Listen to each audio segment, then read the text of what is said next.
Buenas noches, amigos.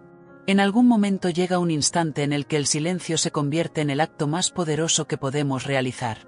No es por enojo ni por deseo de venganza, sino porque el ruido constante que nos rodea, la manipulación, la culpa inducida y los ciclos interminables de justificaciones, han robado demasiado de nuestra tranquilidad interior. La paz no es un lujo, sino una necesidad fundamental para nuestro bienestar emocional y mental.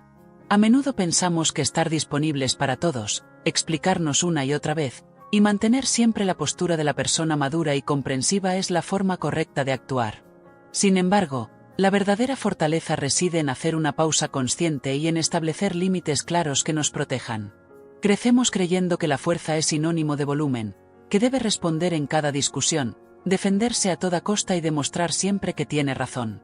Pero la fuerza genuina es silenciosa, sabe cuándo retirarse y no entrar en batallas donde el diálogo ha dejado de existir para convertirse en una lucha por el control, la validación o el poder. El silencio no es rendición, es claridad. Es ese respiro profundo que tomamos cuando comprendemos que nuestra energía es valiosa y que no todos merecen acceder a ella.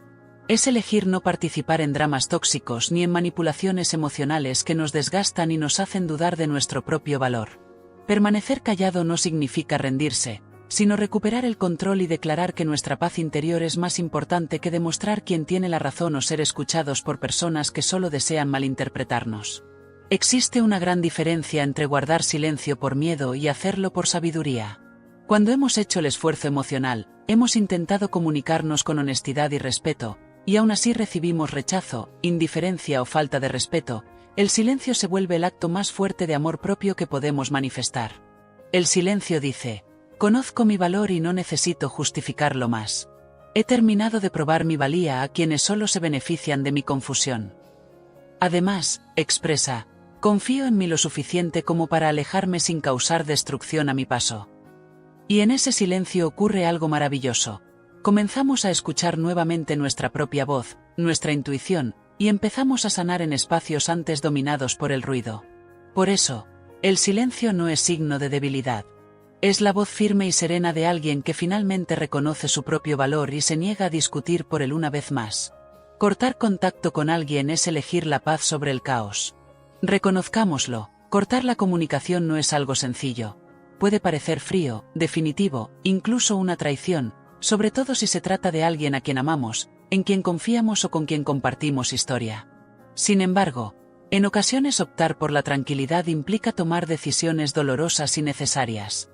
No se habla lo suficiente de lo agotador que resulta mantenerse conectado a personas que constantemente causan daño, que ignoran nuestros límites, distorsionan nuestras palabras, drenan nuestra energía o solo aparecen cuando les conviene. Intentamos, explicamos, lo intentamos otra vez, damos el beneficio de la duda una y otra vez, pero en el fondo no estamos prosperando en esa relación, solo estamos sobreviviendo. Eso no es una conexión auténtica, es un caos disfrazado de lealtad. Cortar contacto no es un acto de amargura ni de castigo, sino de supervivencia. Es dejar de sangrar por mantener viva una relación que nos está consumiendo. Es mirar nuestra vida y decir: esto me está costando demasiado. Al cortar lazos, no somos crueles, somos claros. Decimos: me amo lo suficiente como para dejar de justificar mi valor ante quienes solo quieren acceso, no responsabilidad.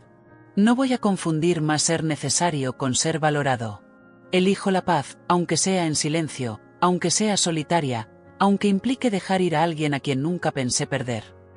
Después del caos, llega una quietud sagrada. Nos levantamos con menos peso, respiramos con mayor profundidad, y dejamos de anticipar conflictos o disculpas. Dejamos de ensayar conversaciones en nuestra mente y de dudar de nuestros instintos. Esa paz, aunque difícil de alcanzar, es la prueba de que cortar contacto no fue un acto de crueldad, sino de amor propio, un compromiso con nuestro futuro y con la versión de nosotros mismos que está cansada de sobrevivir tormentas que ni siquiera le pertenecen. Por eso, aunque sea duro, elegir la paz en lugar del caos es una de las decisiones más valientes y compasivas que podemos tomar. No todos merecen estar en primera fila de nuestra vida.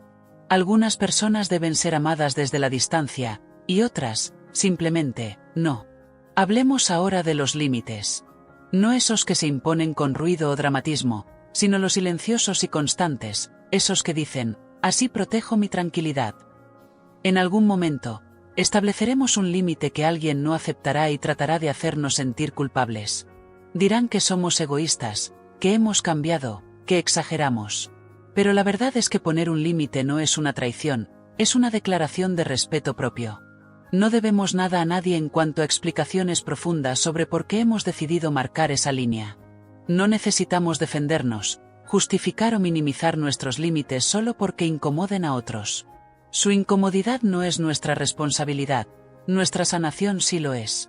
Quienes están acostumbrados a aprovecharse de nuestra ausencia de límites, serán los más ofendidos cuando finalmente los establezcamos. Que se sientan ofendidos, que hablen, que nos llamen fríos, distantes o difíciles, porque esas mismas personas no tuvieron problema en cruzar límites que nunca les dimos permiso para atravesar. Podemos decir no sin culpa, podemos guardar silencio sin explicaciones y tomar distancia sin hacer un anuncio público. Un límite no es un muro, es una puerta que dice, si quieres estar en mi vida, así debe ser. Quienes realmente nos aman y nos ven respetarán esas puertas y no intentarán derribarlas. Algunos llamarán a esto actitud, otros egoísmo, pero proteger nuestra energía, nuestro tiempo y nuestra seguridad emocional no es egoísmo, es sagrado. Y seamos honestos, eso es lo que realmente importa. En la vida, a menudo nos encontramos atrapados en la necesidad constante de justificar cada decisión, de dar largas explicaciones sobre por qué necesitamos espacio o tiempo para nosotros mismos. Esa insistencia en explicar, en justificar hasta el agotamiento, suele estar motivada por el miedo, miedo a no ser comprendidos, miedo a ser vistos como la persona equivocada o incluso como la mala en la situación.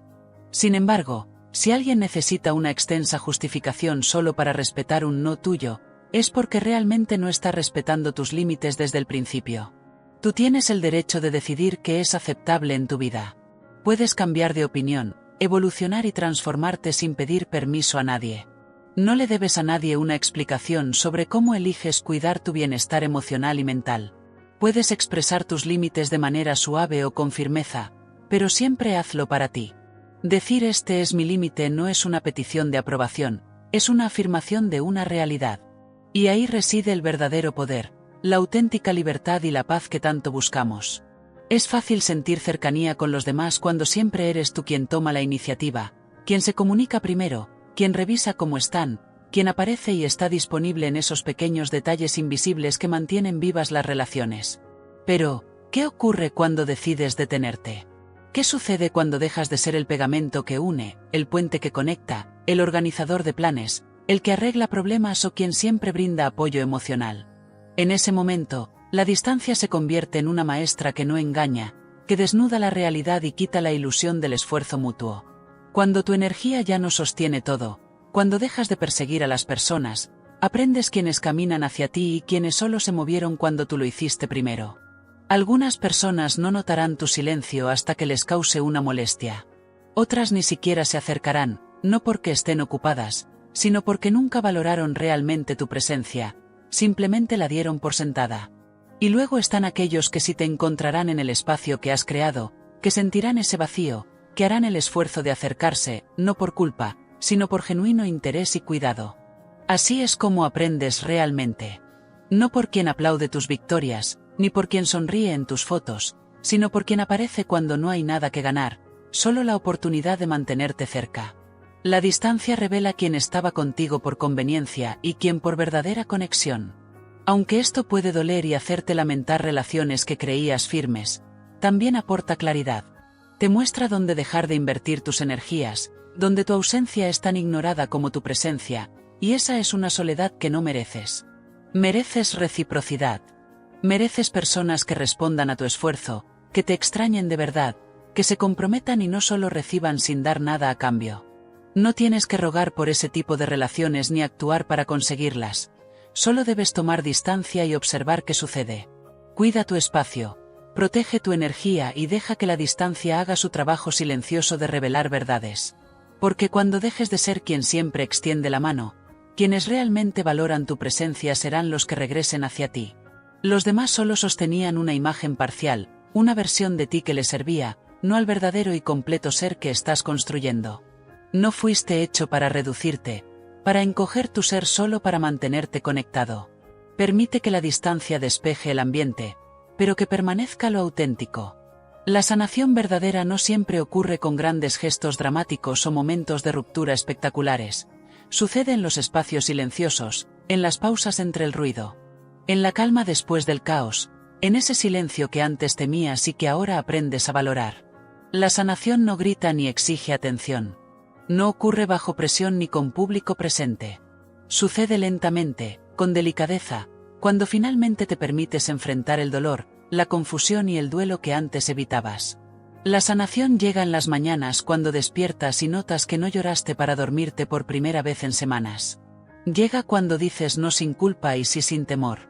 Cuando eliges caminar el camino largo solo para estar contigo mismo y ya no temes esos pensamientos.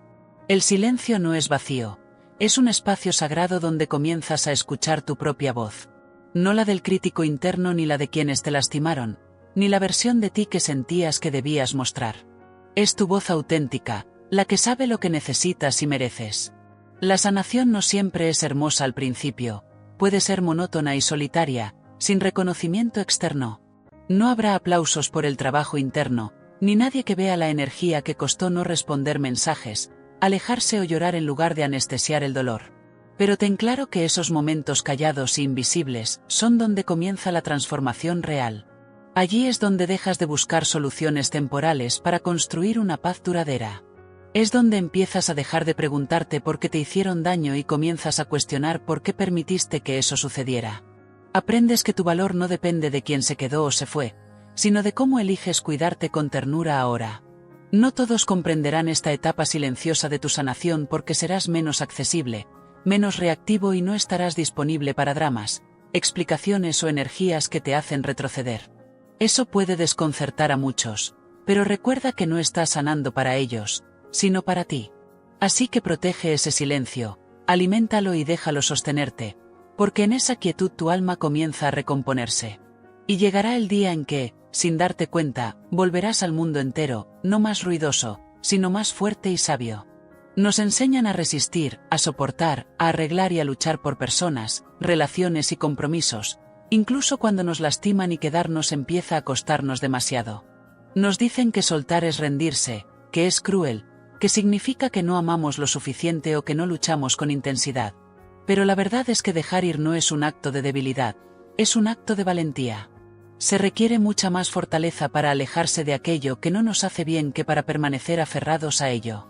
Dejar ir es, en muchas ocasiones, más difícil que quedarse en una situación conocida, aunque ésta nos cause sufrimiento. Nos aferramos por miedo, por culpa o simplemente por la comodidad que brinda lo familiar.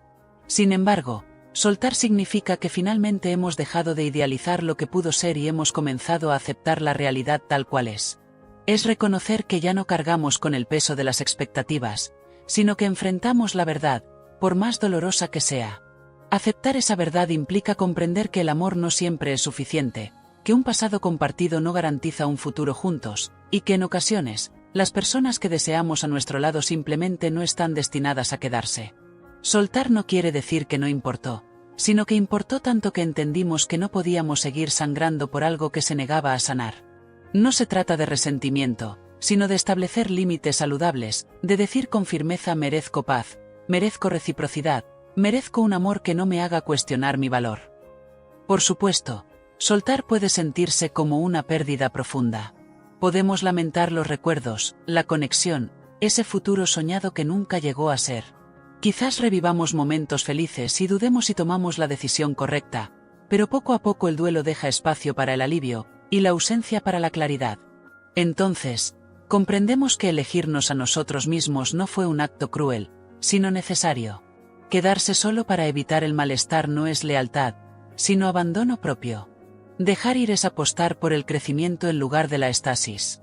Es decidir priorizar nuestro futuro por encima del miedo. Es creer que, tras el dolor, hay algo mejor esperándonos, mayor coherencia, más libertad, más autenticidad.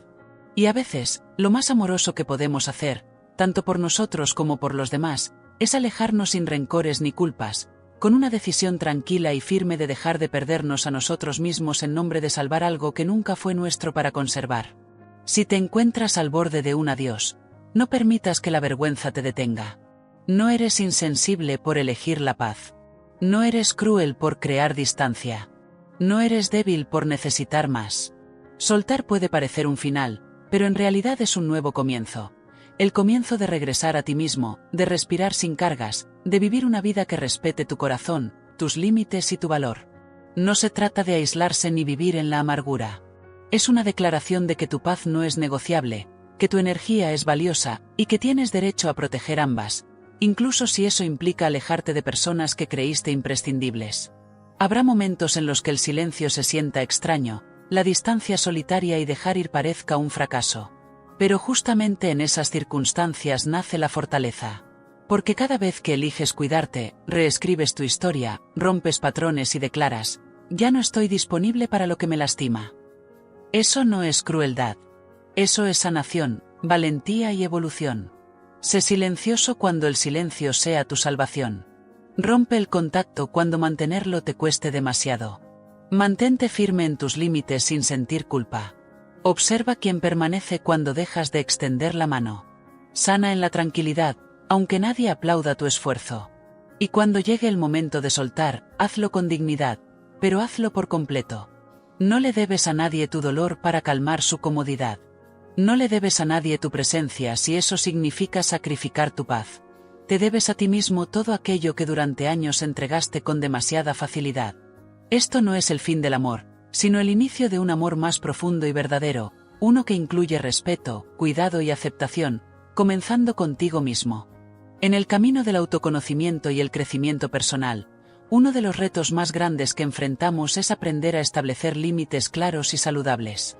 Estos límites no solo protegen nuestro espacio emocional, sino que también nos permiten construir relaciones auténticas y significativas. Cuando no definimos hasta dónde estamos dispuestos a llegar o qué estamos dispuestos a tolerar, corremos el riesgo de perder nuestra identidad y desgastarnos en la búsqueda constante de aprobación ajena. Muchas veces, el deseo de agradar y complacer se convierte en una cadena invisible que nos ata a compromisos que no queremos, a conversaciones que nos agotan y a personas que no nos valoran. Sin embargo, la verdadera fortaleza radica en saber decir no sin sentir culpa, en priorizar nuestro bienestar por encima de las expectativas externas. Decir no es un acto de amor propio, una forma de honrar nuestra energía y nuestro tiempo, recursos que son limitados y preciosos. Además, reconocer cuando una relación es tóxica o desequilibrada es fundamental para preservar nuestra salud mental. No todas las conexiones nos nutren ni nos impulsan a ser mejores. Algunas nos agotan, nos generan inseguridades o nos arrastran hacia patrones negativos. Aprender a identificar esas dinámicas y alejarnos sin miedo es una señal de madurez emocional. No se trata de juzgar ni culpar, sino de aceptar que no todas las personas encajan en nuestro proceso de crecimiento, y está bien dejarlas ir. Al poner límites, también descubrimos que el amor propio no es egoísmo. En realidad, es la base para poder ofrecer lo mejor de nosotros mismos en cualquier vínculo. Cuando estamos equilibrados y en paz con nosotros, nuestras relaciones se vuelven más sinceras y menos dependientes. Ya no buscamos llenar vacíos o salvar a otros, sino compartir momentos y experiencias desde un lugar de plenitud. Esto transforma la calidad de nuestras interacciones, porque la conexión se vuelve un encuentro entre dos seres completos, no una necesidad de validación mutua. Otra lección valiosa es aprender a escuchar nuestras emociones sin rechazarlas ni minimizarlas. Muchas veces nos enseñan a ignorar el malestar, a soportar el dolor o a callar la frustración para no incomodar a otros. Pero esas emociones son señales importantes que nos indican cuando algo no está funcionando o cuando debemos actuar. Respetar lo que sentimos nos empodera para tomar decisiones conscientes y coherentes, sin dejarnos llevar por el miedo o la inseguridad. Es esencial también entender que el crecimiento personal no es una línea recta ni una carrera. Habrá retrocesos, dudas, momentos de debilidad, y eso es parte del proceso. La paciencia con uno mismo es una forma de amor que debemos cultivar, porque solo desde la compasión interna podremos sanar las heridas y construir una versión más auténtica y fuerte de nosotros mismos. Finalmente, en este recorrido hacia la autonomía emocional, aprender a soltar el control es fundamental. No podemos controlar cómo reaccionan los demás, ni cuánto nos valoran, ni qué caminos eligen. Lo único que podemos manejar es nuestra actitud, nuestra capacidad para adaptarnos y nuestra disposición para proteger nuestra paz interior. Soltar no significa rendirse, sino confiar en que la vida tiene sus propios ritmos y que lo que está destinado a quedarse, permanecerá sin necesidad de forzar nada. Por eso, el verdadero desafío es vivir desde la libertad que nace de conocernos, respetarnos y amarnos, sin depender de la aprobación externa ni de relaciones que solo alimentan nuestras inseguridades. Es caminar con la seguridad de que merecemos respeto, cuidado y autenticidad en cada aspecto de nuestra vida. Y cuando aprendemos eso, abrimos la puerta a conexiones más sanas, a una vida más plena y a una felicidad que surge desde el interior, inquebrantable e independiente. Force yourself to take action every single day. That's the real secret, not some magic bullet we all wish for. But let me tell you something, it's not magic at all, it's a decision. A decision you make every single morning when you open your eyes. You see, life doesn't care about your intentions. Life doesn't care about your grand plans or your ambitious goals. Life only responds to one thing. Action. Cold, hard, unforgiving action. Day in and day out. That's the currency of success, my friends. And let me tell you, it's a currency accessible to every single one of us. Now I know what you're thinking. It's hard, it's uncomfortable. I don't feel like it. Well, let me share a little secret with you. Success isn't about feeling like it. Success is about doing it. Success, though, is about keeping going when every fiber of your being is telling you to give up. Do you want to know the difference between ordinary and exceptional? It's not talent, it's not luck, it's not circumstances, it's action. Consistent, persistent, unwavering action. It's the kind of action that doesn't wait for motivation to strike like a lightning bolt. It's the kind of action that creates its own motivation through sheer force of will. Let me tell you a story. Back in my day, I knew a young man, let's call him Tom. Tom wasn't particularly gifted, he wasn't born into an economic advantage, he had no special privileges, but Tom had one thing going for him. He understood the power of daily action. Every morning Tom would rise at King P5. Rain or shine, feeling good or bad. Tom woke up with the birds, and every morning, without fail, Tom would tackle the most important task of his day before most people would even hit snooze on their alarm clock. It was easy, not at all. Tom struggled. He fought his own laziness, his own doubts, his own fears. But day after day, week after week, month after month, Tom kept going. He forced himself to take action, even when he didn't want to, especially when he didn't want to. And you know what happened? Little by little, Tom began to see results. His business grew, his skills improved, his confidence increased, and it wasn't long before people were calling Tom lucky. Can you believe it? They looked at Tom's success and attributed it to luck, but you and I know better, right? We know that Tom's success wasn't luck at all. It was the inevitable result of forcing himself to take action day after day. It was the compound interest of daily effort paying dividends over time. Now, I'm not saying it's easy, far from it. Force yourself to take action day after day. It's one of the hardest things you'll ever do. It's a battle, my friends, a battle against your worst enemy. Yourself. You see, we all have two selves inside of us. We have the self that wants comfort, ease, and instant gratification. The self that says, let's sleep in a little bit more today. Let's watch TV instead of working on our goals. Let's take the easy way out. But we also have another self, a higher self, a self that understands the value of delayed gratification, a self that is willing to sacrifice short-term pleasure for long-term gain. And the key to success, my friends, is learning to listen to that higher self, learning to override your base impulses and doing what needs to be done regardless of how you feel. It's all about building habits, solid, unwavering habits that will carry you forward, even when your willpower is depleted. Because let me tell you something, willpower is a limited resource. It's like a muscle. The more you use it, the more tired it gets. And that's why relying on willpower alone is a recipe for failure. No, the real secret is building habits so solid that they become automatic, so ingrained that you do them without even thinking. That's when the magic happens. That's when you start to see real, lasting changes in your life. But how do you build these habits? How do you force yourself to take action every single day? Okay, let me give you a few strategies that have worked for me and countless others I've had the privilege of mentoring over the years. First and foremost, start small. Don't try to change your entire life overnight. That's a surefire way to burn out and give up.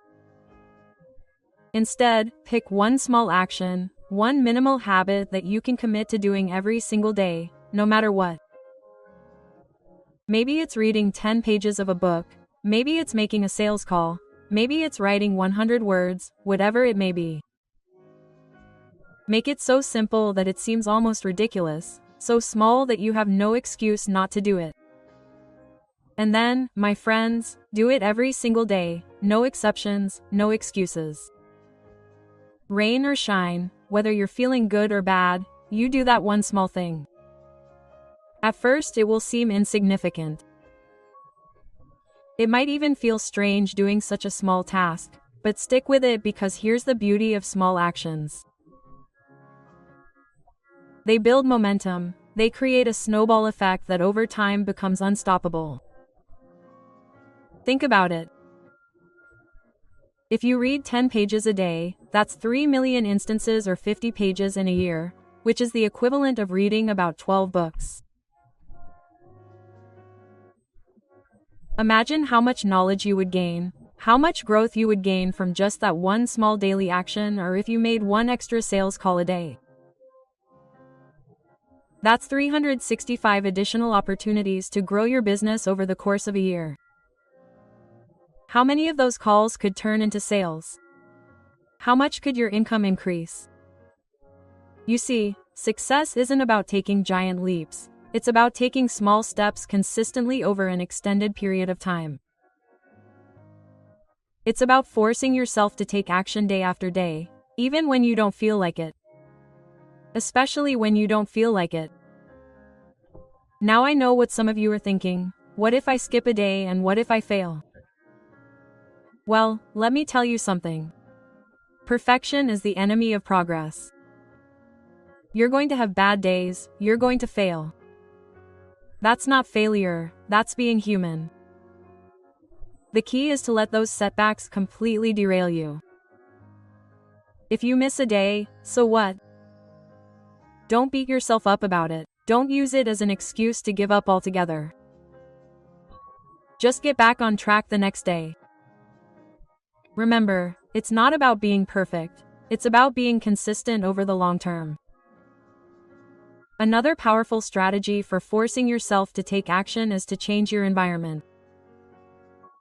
You see, humans are creatures of habit. We are profoundly influenced by our surroundings, often in ways we don't even realize. If you want to read more, put books everywhere, on your nightstand, in your car, next to your favorite chair. Make it easier to pick up a book than to avoid it. If you want to eat healthier, stock your fridge with nutritious foods and ditch the junk food. Make it easier to eat an apple than a bag of chips. If you want to exercise more, lay out your workout clothes the night before. Put your sneakers by the door. Make it easier to go for a run than to stay on the couch. When you change your environment, you change your behavior. You make it easier to do the right thing and harder to do the wrong thing. Over time, those small changes in your environment can lead to huge transformations in your life. But my friends, all the strategies in the world won't help you if you don't have a compelling reason for doing so. You need to know why you're pushing yourself to take action each day. You need to have a vision that's stronger than your excuses. What is your why that drives you? What is that big, audacious goal that gets you out of bed in the morning? What is that dream that's worth sacrificing for? Maybe it's financial freedom. Maybe it's making a difference in the world. Maybe it's being the best parent you can be. Whatever it is, you need to connect with it every single day. You need to visualize it, feel it, savor it. Because when the going gets tough, and they will, it's your why that keeps you going. It's your why that helps you overcome resistance, overcome obstacles, and keep taking action day after day after day. Now let's talk about something that's often overlooked when it comes to taking action. Rest and recovery. Yes, you heard me right. Rest and recovery are crucial parts of the process of taking action. You see, life isn't a sprint, it's a marathon. And if you want to keep taking action day after day, year after year, you need to pace yourself. You need to schedule time to rest and recharge.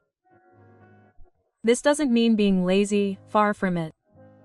It means being strategic about managing your energy. It means understanding that sometimes the most productive thing you can do is take a break to recharge. Think of it this way. If you had a machine that printed money for you, you would run it 24/7 until it broke. Of course not. You would take care of it, give it regular maintenance, make sure it was in tip-top shape so it could keep producing. In the long run, guess what? You are that machine. Your body, your mind are the tools you use to take action and create success. And if you want them to continue performing at a high level, you need to take care of them. So schedule time for rest, reflection, and gratitude. These are not luxuries, my friends, they are necessities. They are what allow you to continue taking action day after day without burning yourself out. Now let's talk about something that gets in the way of many people when it comes to taking action on a daily basis. Perfectionism. Perfectionism is a dream killer, my friends. It's that voice that says if you can't do it perfectly, don't even try. But here's the truth. Imperfect action beats perfect inaction every time. You don't have to do it perfectly, you just have to start, because the reality is that you will make mistakes, you will not meet your expectations every time, and that's okay. In fact, it's more than acceptable, it's necessary because it's through those imperfect actions, those mistakes, those stumbles that we learn and grow. It's through taking action that we discover how to do it better. Think of a child learning to walk. Wait until you can run a marathon before you take your first step. Of course not. They stumble, they fall, they get up and try again. And through that process of imperfect action, they eventually learn to walk, run, and dance. The same goes for any goal you're pursuing. Don't wait until you have it all figured out. Don't wait until the conditions are ideal. Take action now with what you have, where you are. Force yourself to take that imperfect action day after day, because that's the beauty of taking action. It provides clarity, it shows you what's working and what's not. It gives you real-world feedback that you can use to adjust and improve, but you can't get that clarity, that feedback, that improvement without taking action first.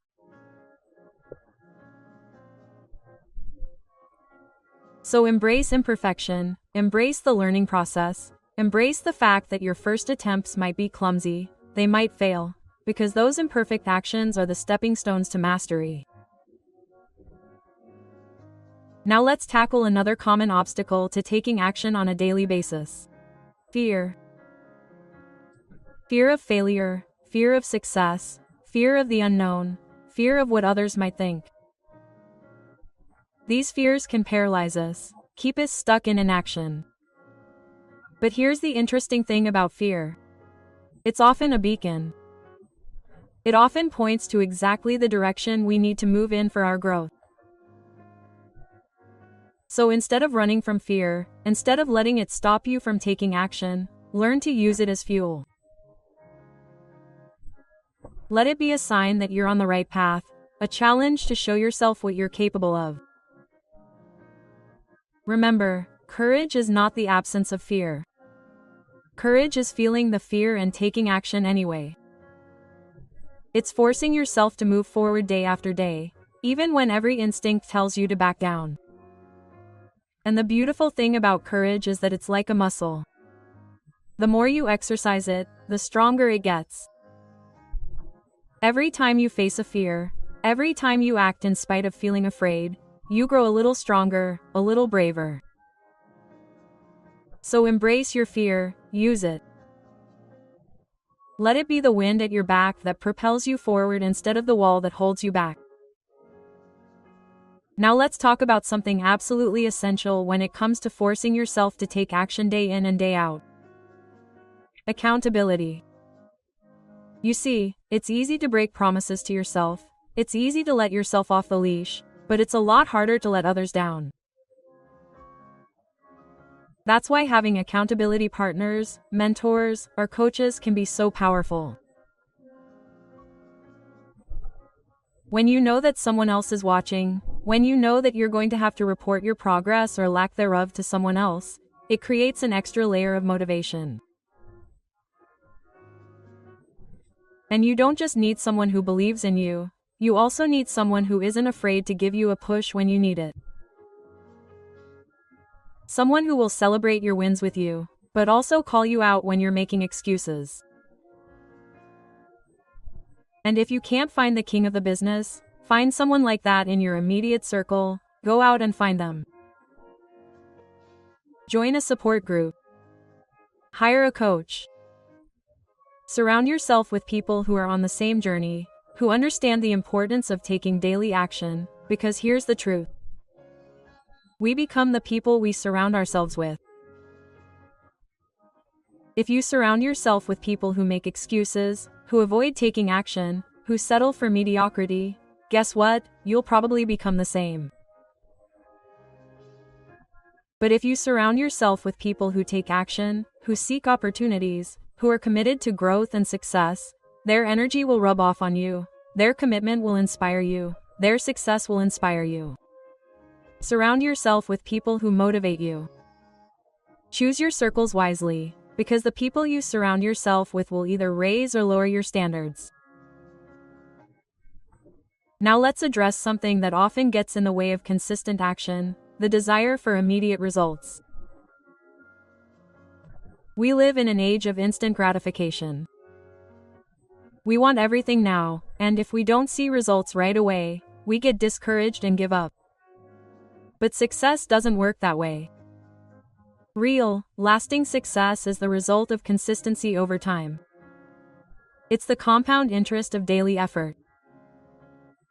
Like compound interest, the real magic doesn't happen in days or weeks, it happens in months and years. Think of it this way. If you plant a tree, you can't expect to see fruit the next day. You might not even see a bud for weeks. But if you water it and nurture it day by day, it will eventually grow and bear abundant fruit.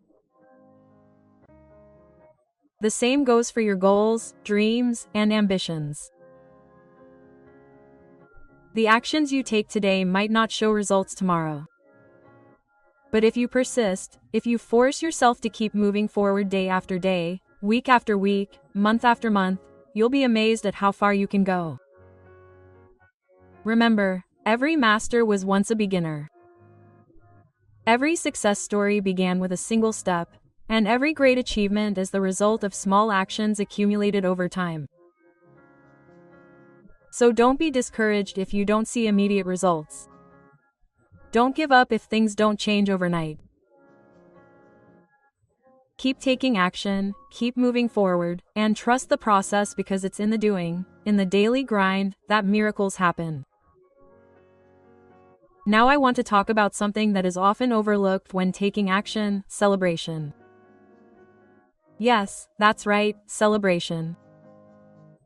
Many of us are so focused on the end goal, so driven to achieve more, that we forget to celebrate our progress. But celebration is crucial. It's what keeps us motivated, it's what makes the journey enjoyable, and most importantly, it's what reinforces the behavior we want to keep. So celebrate your accomplishments, no matter how small they may seem. Did you stick to your daily routine for a week? Celebrate. Did you overcome a fear and confront something that scared you? Celebrate. Did you make even a little bit of progress? Celebrate. These celebrations don't have to be big or extravagant. Maybe it's treating yourself to your favorite coffee, taking a moment to feel really proud of yourself, or sharing your success with a friend or loved one. Whatever it is, make sure you acknowledge and celebrate your progress. When you do, you train your brain to associate action with reward. You create a positive feedback loop that makes it easier to take action day after day. Now let's talk about something crucial to pushing yourself to take action: your self-talk. The way you talk to yourself and the story you tell yourself has a profound impact on your ability to be consistent. We all have an inner voice, and for many, that voice can be quite critical. It's the voice that says, "You're not good enough. You can't do this. Who do you think you are?" But here's the interesting thing. You have the power to change that voice, to rewrite your internal narrative. When you start talking to yourself with kindness, encouragement, and faith, it becomes so much easier to take action each day. Instead of saying, "I can't do this," try saying, "I'm learning to do this."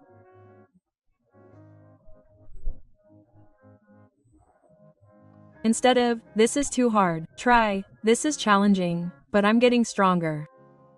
Instead of, "I'm not good enough," say, "I'm getting better every day." Even if these seem like small changes, they can have a huge impact.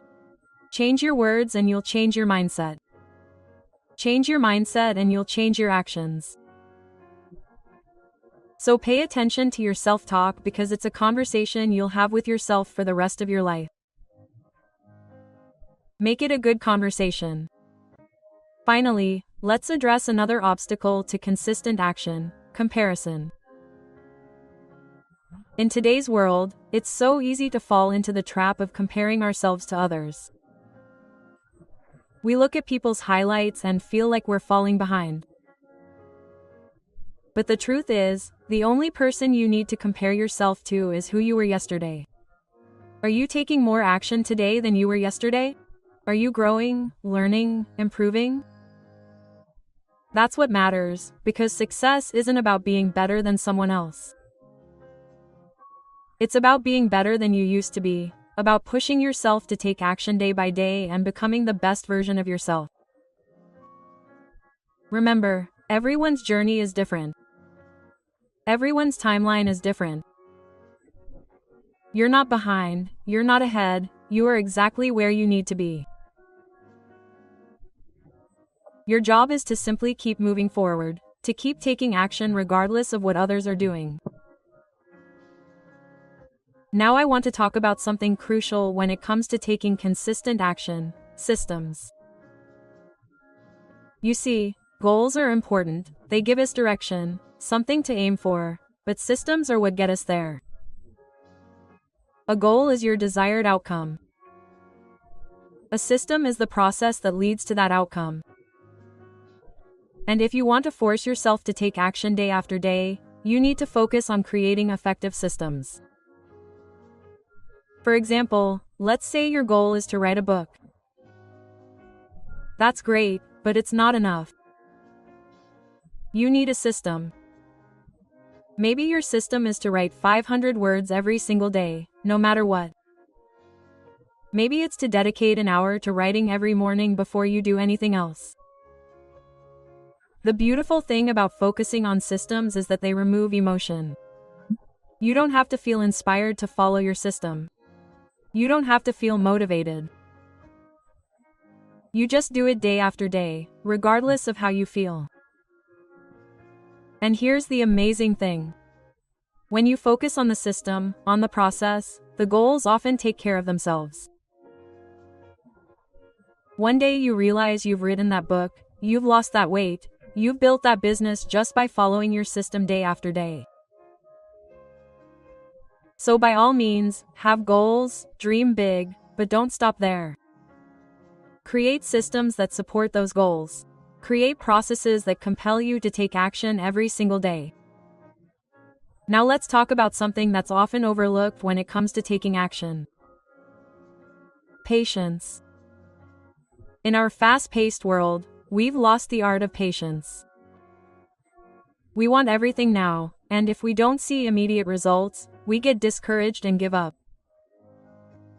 But here's the truth. Anything worth achieving takes time. True, lasting success doesn't happen overnight. It's the result of consistent action over time. It's the compound interest of daily effort. Think about bamboo. When you plant bamboo, nothing seems to happen for the first 4 years. You water it, you nurture it, but you don't see any visible growth. But in the 5th year, something amazing happens. The bamboo grows to 90 feet in just 6 weeks. Now, the bamboo actually grew 90 feet in 6 weeks. No, it was growing underground, developing an intricate root system that would support its rapid growth above ground. Your success works the same way. When you force yourself to take action day after day, you may not see immediate results. But trust me, growth is happening. You are developing the root system that will sustain your eventual success. So be patient, trust the process. Keep taking action even when you can't see the results yet, because one day, just like that bamboo, your growth will become visible for all to see. Let's talk about something else crucial when it comes to taking consistent action: flexibility. Now I know what you're thinking. You've been talking about consistency, doing the same things day after day, and you're right, consistency is key. But here's the thing. Life happens, circumstances change, and if you're too rigid in your approach, you'll break down when life throws you a curveball. So while it's important to have routines and systems, it's also important to be flexible within those systems. Maybe you usually work out in the morning, but something comes up. Instead of skipping your workout altogether, you find a way to fit it in later in the day. The key is to focus on the essence of your action, not the specifics. If your goal is to learn something new every day, it doesn't matter if you read a book, listen to a podcast, or have a meaningful conversation. What matters is that you're learning.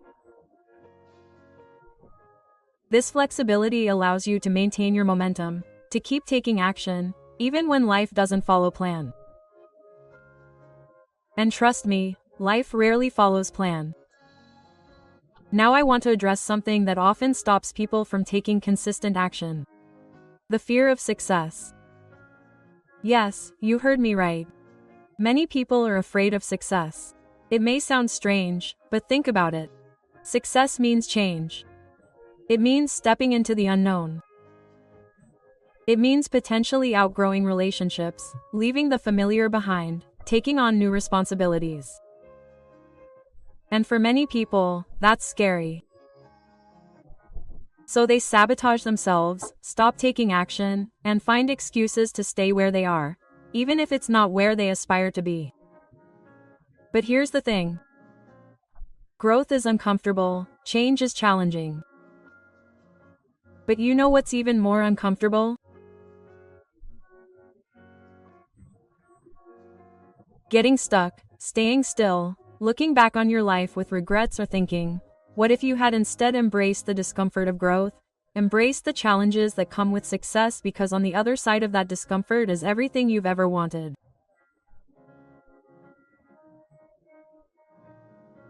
Let's talk about something absolutely fundamental when it comes to propelling yourself to take action every single day: your environment.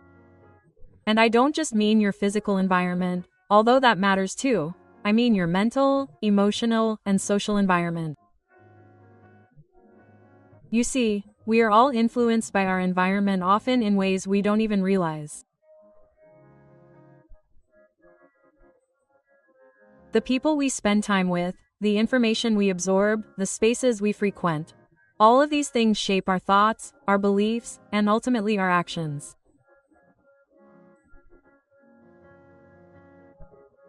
So if you want to make it easier to take consistent action, you need to create an environment that supports your goals. Surround yourself with people who inspire you, who challenge you, who believe in you, even when you doubt yourself. Fill your mind with positive and encouraging information. Read books that expand your vision. Listen to podcasts that encourage you.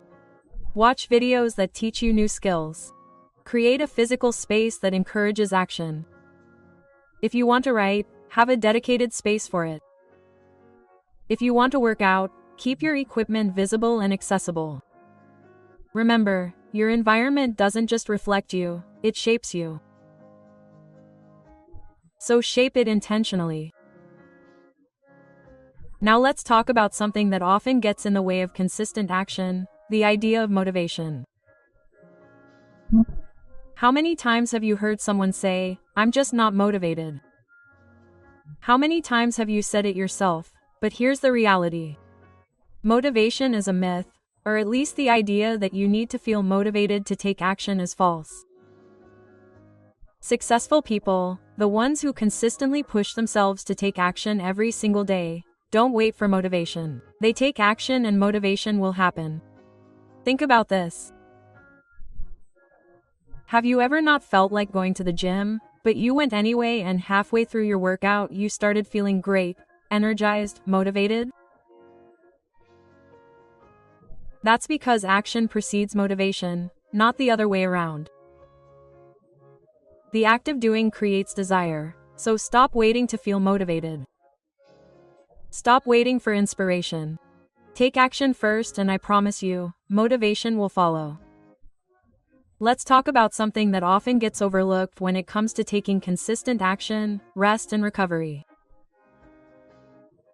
I know what you're thinking, but you've been talking about taking action, about keeping going, about doing it anyway, and you're right. Taking action is vital, but here's the thing. You're not a machine, you can't run at full speed all the time. You need time to rest, to recover, and to recharge. Think about it. If you had a car, you would drive it nonstop day and night, never stopping for gas or maintenance. Of course you wouldn't push it to the limit. The same goes for you.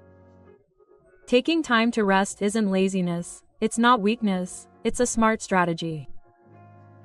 It's what allows you to keep taking action day after day, week after week, year after year, without burning out. So build rest into your routine. Make time for activities that recharge you, whether it's reading a book, taking a walk in nature, or spending time with loved ones. Your future self will thank you for it. Now I want to talk about something absolutely essential when it comes to forcing yourself to take action day in and day out. Your why, your purpose, your reason for being. To do what you do, you see, taking action consistently is not easy. It requires discipline, it requires sacrifice, it requires keeping going when every fiber of your being is telling you to give up. And the only thing that will keep you going when the going gets tough is a solid why. A purpose that's bigger than your fears, bigger than your doubts, bigger than your temporary discomfort. Maybe your why is to provide a better life for your family. Maybe it's to make a difference in the world. Maybe it's to prove to yourself what you're capable of. Whatever it is, you need to connect with it every single day. Visualize it, feel it in your bones, because when the going gets tough, and they will, it's your why that's going to keep you going. Now, let's address something that often gets in the way of taking consistent action. Perfectionism. Don't get me wrong. Striving for excellence is admirable, but perfectionism is a dream killer. You see, perfectionists often get caught up in the planning phase. They want everything to be perfect before they start. They want to know exactly how things are going to unfold before they take the first step. But here's the reality. Perfection is a mirage, it doesn't exist. And waiting for everything to be perfect, for your knowledge to be perfect, for your skills to be perfect, it's just another form of procrastination. Remember, done is better than perfect. Taking imperfect action beats perfect inaction every time, because it's through messy, imperfect, and oh so courageous action that we learn, grow, and improve. So stop waiting for everything to be perfect. Stop trying to have it all figured out before you start. Take action now with what you have, where you are, and force your mind to take that imperfect action day after day. Now I want to talk about something essential when it comes to taking consistent action, tracking your progress. You see, it's easy to lose sight of how far you've come when you're caught up in the daily grind. It's easy to feel like you're not making any progress, like your efforts aren't adding up. That's why it's so important to track your progress, measure your growth, celebrate your wins, no matter how small. Keep a journal, use a habit tracker, take pictures of your progress, use whatever method works best for you. Find a way to visually see your progress over time, because here's the thing. Progress is motivating. When you can see how far you've come, it becomes easier to keep going. When you can measure your growth, it's easier to get through the tough days. So track your progress, measure your advancement, and most importantly, celebrate every win along the way, because every step forward, no matter how small, is a step in the right direction. Let's talk about something that often gets overlooked when it comes to taking consistent action, the power of small wins. You see, many of us make the mistake of setting giant, overwhelming goals. And while it's wonderful to dream big, these massive goals can actually hinder our ability to take daily action. Why? Because they seem so distant, so impossible to achieve, that they discourage us. That's why it's so important to break those big goals down into small, manageable chunks. Focus on the small wins that you can achieve on a daily or weekly basis. Maybe instead of focusing on losing 5 pounds, you focus on eating 1 healthy meal a day. Instead of trying to write a novel in a month, you focus on writing 500 words a day. These small victories, while they may not seem like much at the time, add up, build momentum, and most importantly, make it much easier to push yourself to take action day after day. Because let's be honest, it's a lot easier to convince yourself to take a small action today than it is to tackle a giant, scary goal.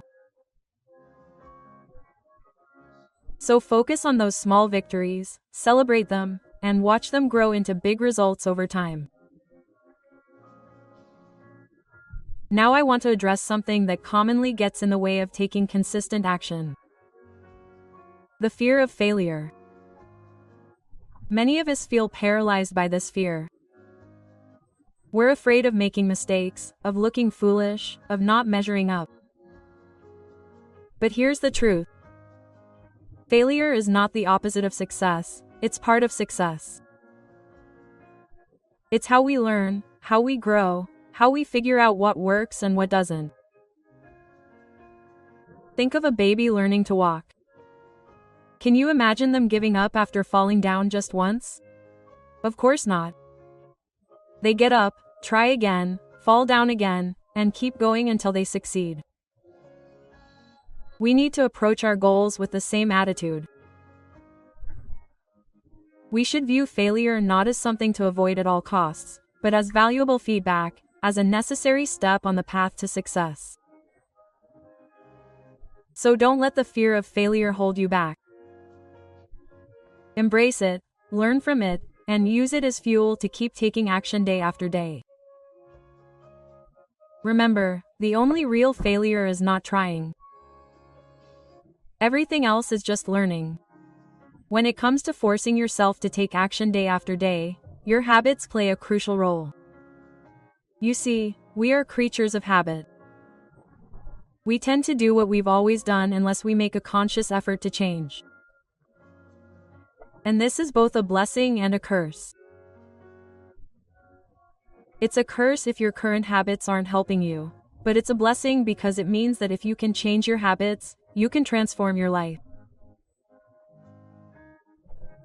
The key is to focus on creating habits that support your goals, habits that make it easier to take consistent action, because once something becomes a habit, it doesn't require as much willpower anymore. It becomes automatic. Maybe it's waking up an hour earlier to work on your goals. Maybe it's reading for 30 minutes before bed. Maybe it's taking a walk every day after lunch. Whatever it is, focus on creating habits that are aligned with what you want, because your habits repeated day after day, week after week, year after year, become your life. Now I want to talk about something that often stops people from taking consistent action: the need for permission. Many of us are waiting for someone else to give us permission to pursue our dreams, to take action, to live the life we want. We're waiting for our boss to recognize our potential and give us that promotion. We're waiting for our friends and family to support our new business idea. We're waiting for the perfect moment when everything falls into place. But here's the truth. The only person who needs to give you permission is you.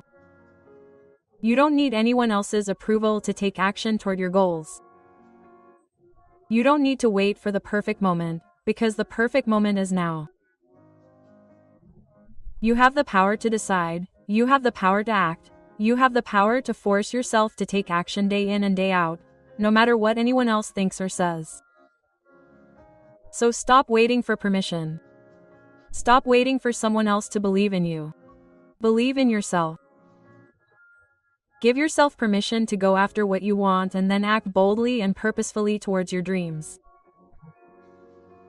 Let's talk about something crucial when it comes to taking consistent action: your mindset. You see, your actions are a direct result of your thoughts. What you believe about yourself, your capabilities, and what's possible for you. It shapes your actions. If you believe that you're not good enough, you won't take action. If you believe that success is reserved for others but not for you, you won't take action. If you believe that it's too late, that you're too old, or that you don't have the right background, you won't take action. But here's the wonderful thing. You have the power to change your mindset. You have the power to choose your thoughts, to shape your beliefs. And when you change your mindset, you change your actions.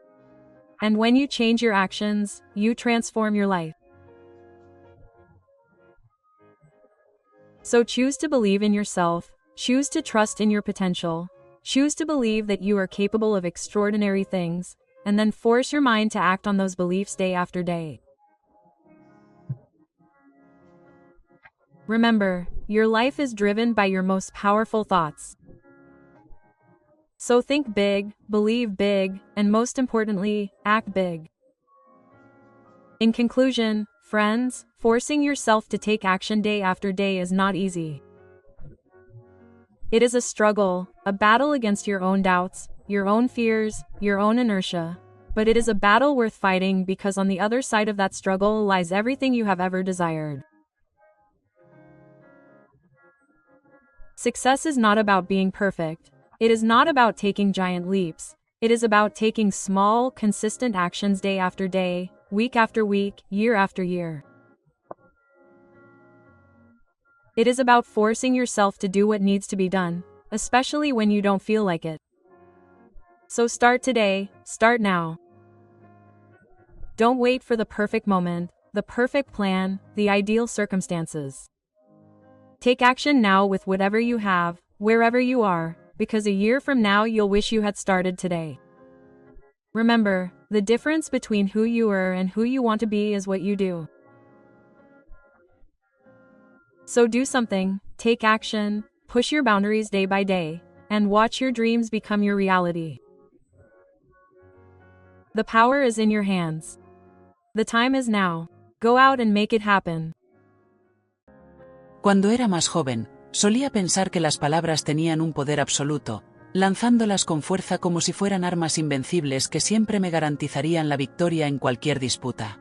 Sin embargo, con el tiempo comprendí que la vida nos enseña lecciones inesperadas que nos hacen más humildes y conscientes.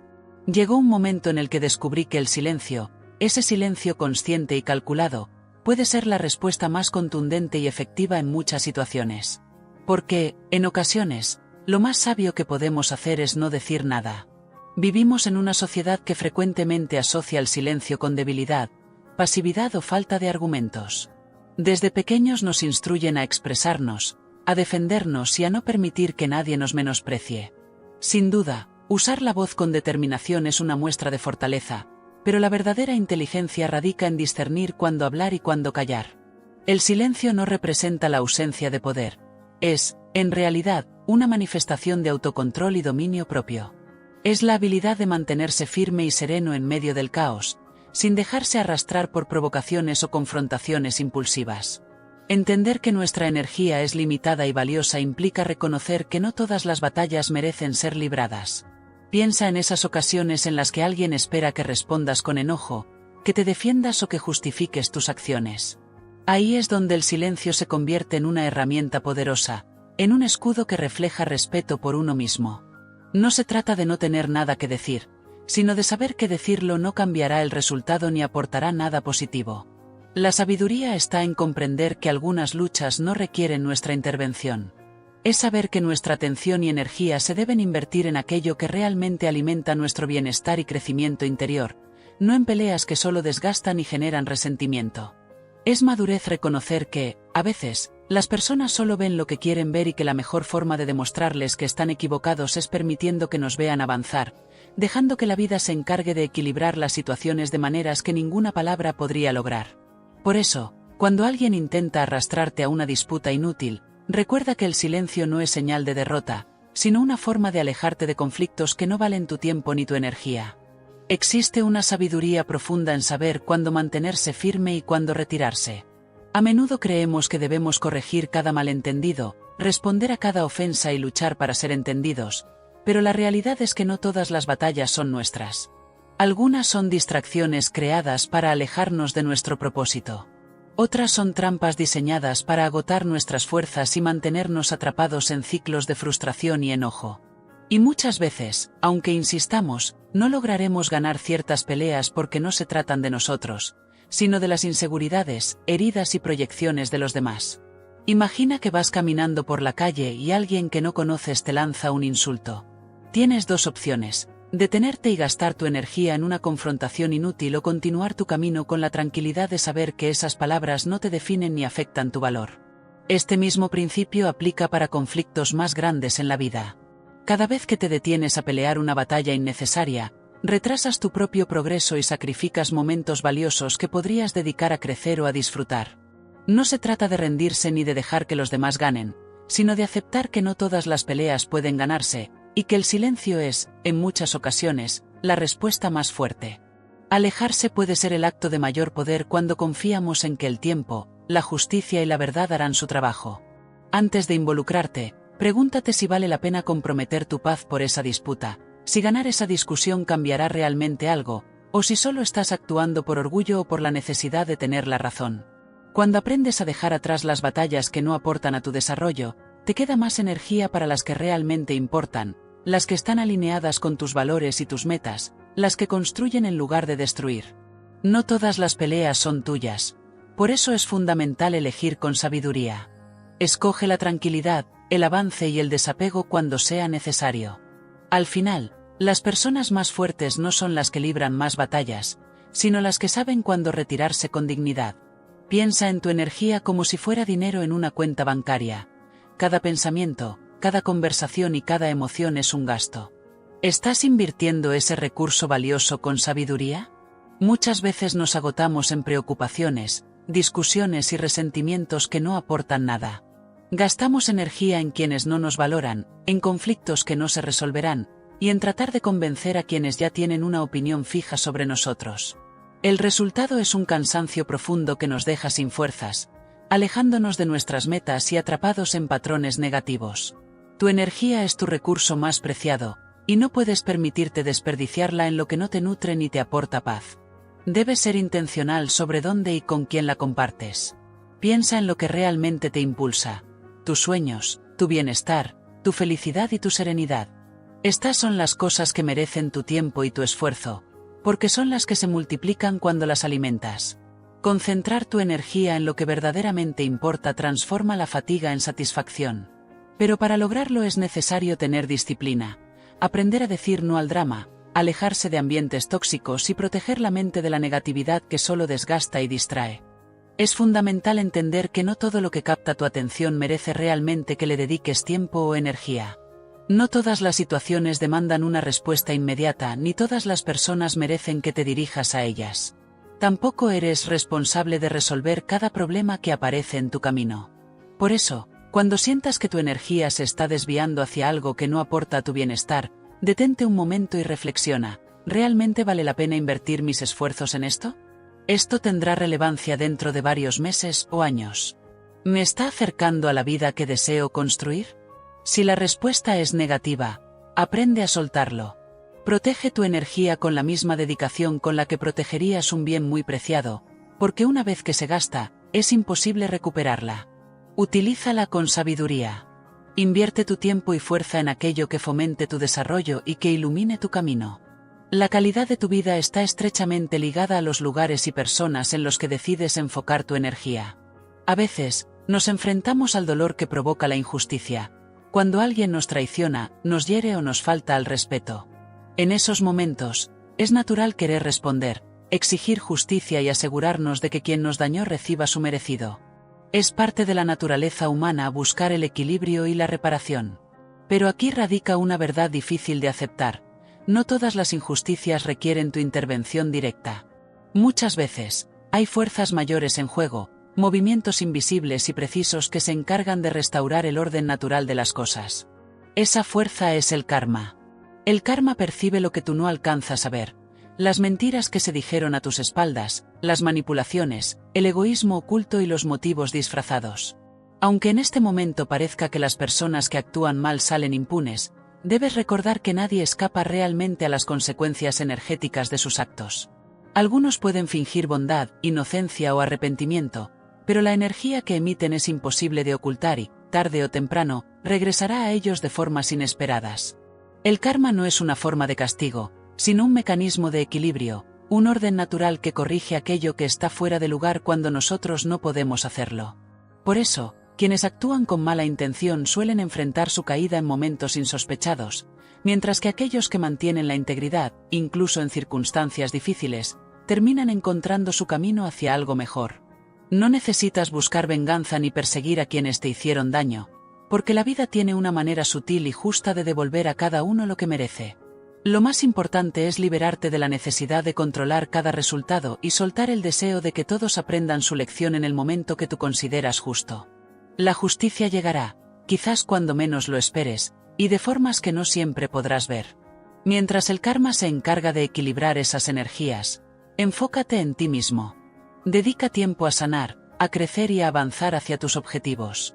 La verdadera revancha no consiste en ver sufrir a alguien, sino en vivir tu vida con plenitud y paz, sin que el daño ajeno determine tu bienestar. Recuerda que no es necesario presenciar la justicia para que ésta exista. El karma siempre está trabajando, incluso cuando no podemos percibirlo con claridad. Vivimos en una cultura que exalta el ruido y la confrontación. Se cree que gritar más fuerte garantiza ser escuchado, que discutir con insistencia hace que nuestra postura sea la correcta, y que explicar hasta el cansancio producirá entendimiento. Sin embargo, la realidad es que el silencio puede tener un poder mucho mayor que cualquier palabra. El silencio comunica de una forma profunda y directa. Puede ser una afirmación clara, un límite firme, una señal de resistencia o una manera sutil de expresar mucho más que con palabras. Piensa en la última vez que alguien te provocó. Tal vez fue una acusación injusta, un insulto gratuito o un intento por arrastrarte a un conflicto sin sentido. Tu primera reacción probablemente fue defenderte, argumentar o demostrar que esa persona estaba equivocada. Pero imagina qué pasaría si en vez de reaccionar mantuvieras la calma y eligieras el silencio. Sin enojo, sin excusas, sin justificarte. ¿Cómo cambiaría la situación? La persona que te provocó probablemente esperaba una confrontación, una respuesta que validara su agresión. Pero al no recibir nada, se queda sola con sus palabras y su propia energía negativa. En ese momento, tu silencio se convierte en el mensaje más potente. No permitiré que esta energía me afecte. El silencio es, sin duda, una forma de respuesta. Y a menudo, la más poderosa. Cuando te alejas sin hacer ruido de una disputa innecesaria, dejas una impresión mucho más fuerte que cualquier argumento. Cuando decides no justificarte ante quienes insisten en malinterpretarte, proyectas confianza y seguridad. Al no tratar de obligar a otros a reconocer tu valor, y simplemente permitirles sentir tu ausencia, recuperas el control sobre ti mismo. Pero el silencio no solo sirve para evitar peleas, también es una herramienta valiosa para el autocontrol y la fortaleza interna. Permanecer en silencio frente a ciertas situaciones requiere una enorme disciplina. Es necesario resistir el impulso de entrar en confrontaciones, cultivar la paciencia para dejar que las cosas sigan su curso y poseer la sabiduría suficiente para saber que algunas palabras solo empeorarían las circunstancias.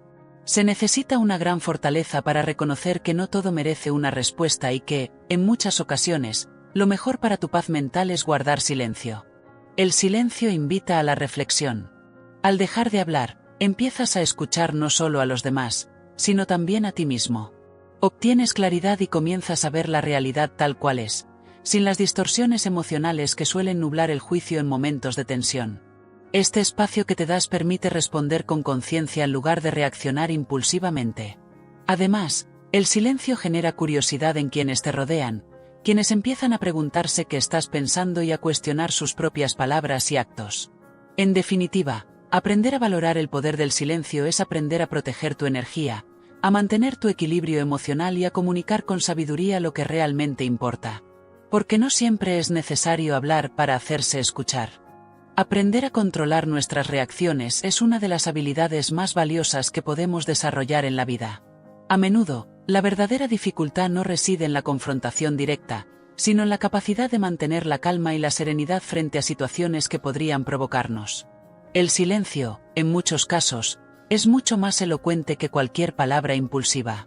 El silencio refleja dignidad, madurez y un profundo respeto por uno mismo. Es un mensaje silencioso que dice: no necesito probar nada a nadie. No voy a rebajarme ni perder mi paz por quien no lo merece. Este tipo de confianza interior puede ser más convincente y poderoso que cualquier discusión o argumento. Cuando sientas la urgencia de responder, de defenderte o de entrar en una disputa, detente y pregúntate: ¿realmente mis palabras aportarán algo positivo? ¿O simplemente consumirán mi energía sin resultado? Si la respuesta es que no, considera que el silencio puede ser la alternativa más sabia. En un mundo saturado de ruido, la voz más fuerte es a menudo la que decide callar y conservar su fuerza para lo que realmente importa. Saber cuándo frenar, cuándo escuchar en lugar de hablar, cuándo retirarse de conflictos inútiles y cuándo actuar con prudencia es un signo inequívoco de fortaleza y madurez. Vivimos en una sociedad que constantemente nos insta a reaccionar, a aprovechar cada oportunidad y a defendernos a toda costa.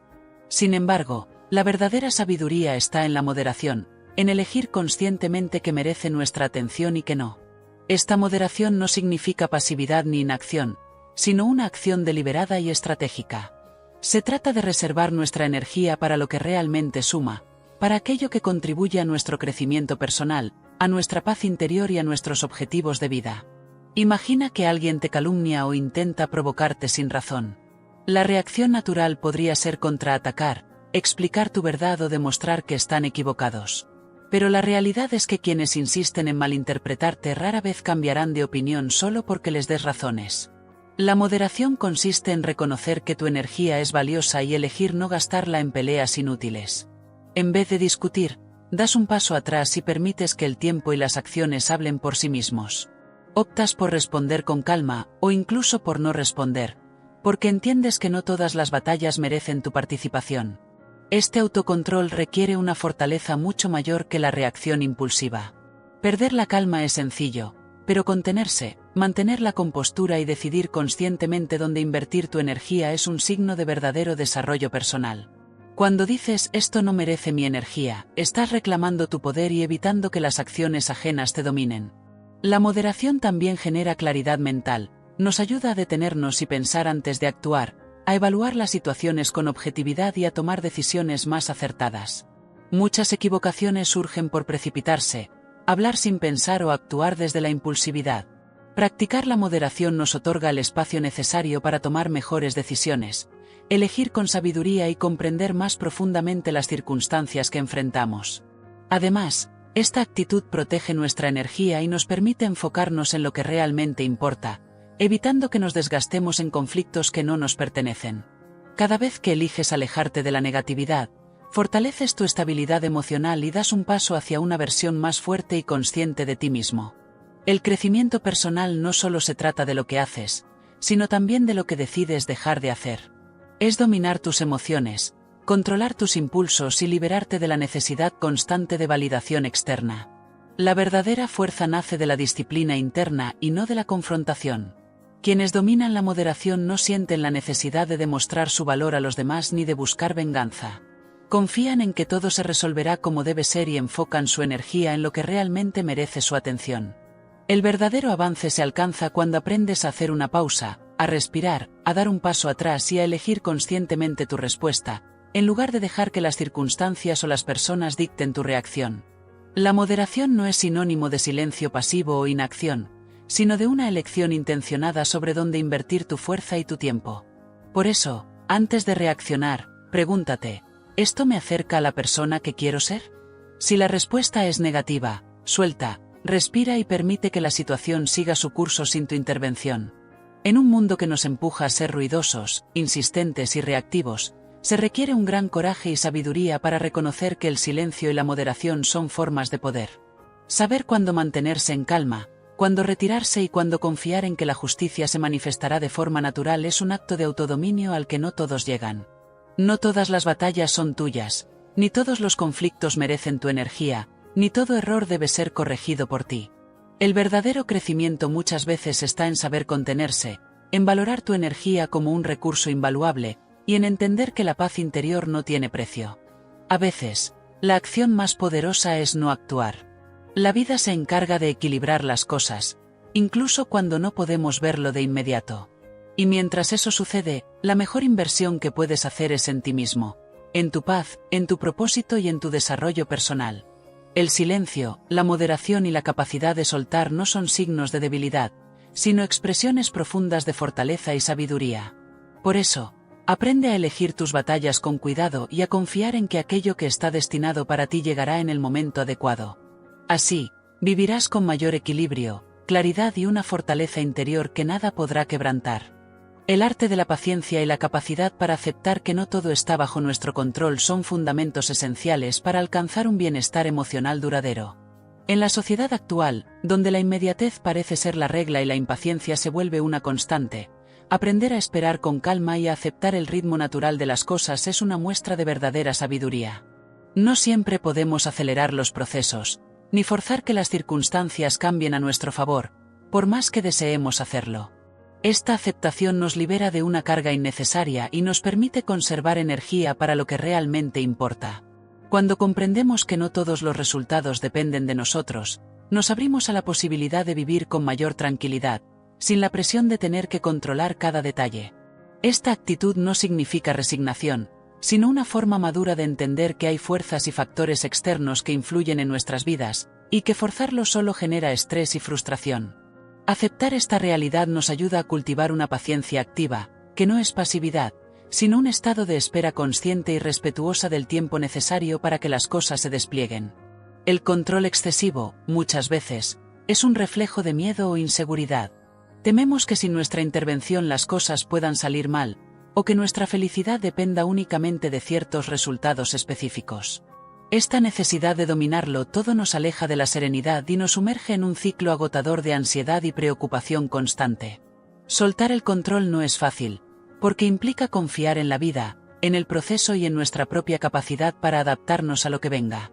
Pero es precisamente en esa entrega donde reside una gran libertad. La paciencia nos permite observar con mayor claridad y perspectiva.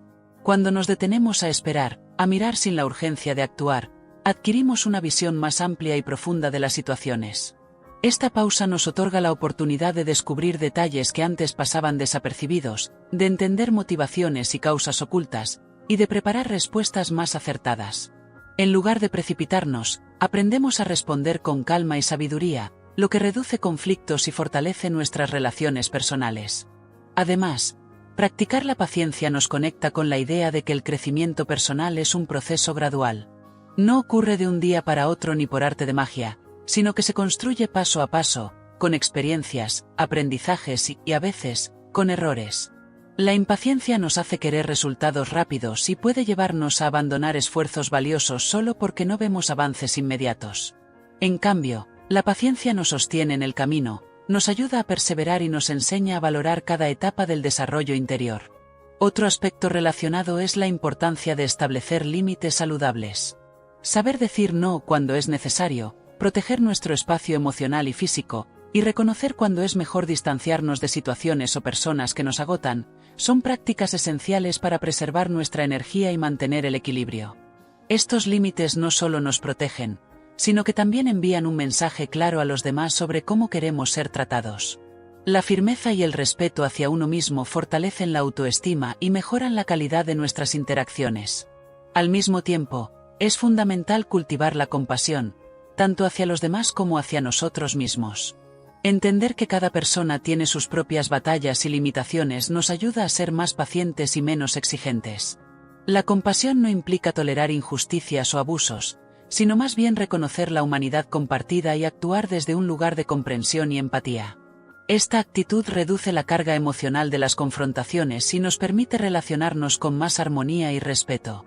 Asimismo, el autocuidado juega un papel crucial en esta dinámica. Dedicar tiempo a nuestras necesidades físicas, emocionales y mentales es una forma de fortalecer nuestra resiliencia frente a las dificultades.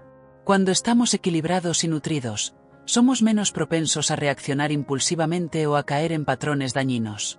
La meditación, el descanso adecuado, la alimentación consciente y la práctica de actividades que nos reconfortan son herramientas poderosas para mantenernos centrados y conscientes. Finalmente, la aceptación y la paciencia abren la puerta a la gratitud. Al aprender a valorar lo que tenemos en el presente, en lugar de enfocarnos únicamente en lo que nos falta o en lo que queremos que cambie, cultivamos una actitud positiva que transforma nuestra percepción de la realidad. La gratitud nos conecta con la abundancia que ya existe en nuestra vida y nos ayuda a enfrentar los desafíos con una mente más serena y un corazón más abierto. En conclusión, la paciencia, el establecimiento de límites, la compasión y el autocuidado forman un conjunto indispensable para vivir con mayor equilibrio y plenitud. Aprender a soltar el control, aceptar el ritmo natural de la vida y cultivar la calma interna son prácticas que fortalecen nuestra paz mental y emocional. Al incorporar estas cualidades en nuestro día a día, nos acercamos cada vez más a una versión de nosotros mismos que no solo es fuerte, sino también sabia y en armonía con el mundo que nos rodea.